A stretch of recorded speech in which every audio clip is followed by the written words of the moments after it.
Mahalliy xabarlarga qaytamiz. Sud tizimida ochiqlik va jamoatchilik bilan muloqot har qanday demokratik jamiyatning muhim mezonlaridan biri sanaladi.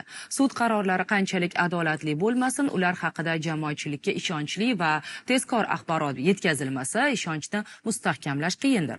Oliy sudda matbuot va ommaviy axborot vositalari xodimlari kuni munosabati bilan ommaviy axborot vositalari vakillari bilan o'tkazilgan uchrashuv ana shu ochiqlik siyosatida yana bir amaliy qadam bo'ldi. Oliy sudning yangi raisi Robaho Mahmudova ilk rasmiy uchrashuvni jurnalistlar bilan o'tkazdi. Assalomu alaykum, aziz mehmonlar. Yangi rais muloqotda Oliy sud eshiklari doim ommaviy axborot vositalari vakillari uchun ochiq bo'lishini ta'kidladi. Sud bilan xalq o'rtasida ishonchli ko'prik vazifasini bajarasizlar.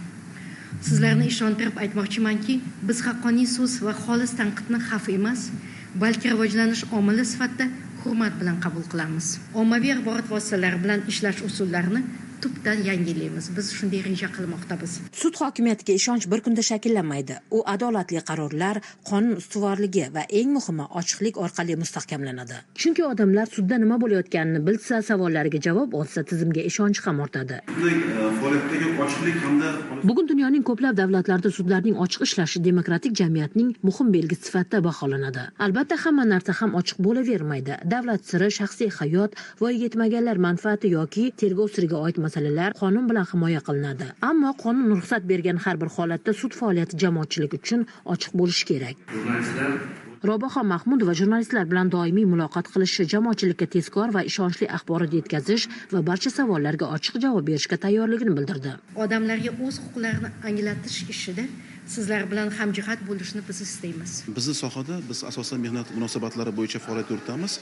Mehnat munosabatlari bo'yicha sud qarorini yoki sud yakunini yoritilishi faqat o'sha qarorda ko'rsatilgan shaxslarga, balki o'sha jamiyatdagi barcha ishchi xodimlarga ham, ish beruvchilarga ham kerakdi.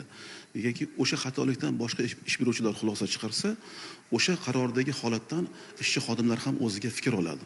Ularni ham huquqiy savodxonligi oshadi. Ular ham o'zlarining huquqlarini yaxshi biladi. Shu jihatdan olib qaraganda sudlardagi ochiqlik bu nafaqat sudlar uchun, balki mana shu jamiyat uchun, jamiyatdagi aholi uchun ham juda katta muhim ahamiyatga ega deb hisoblaymiz.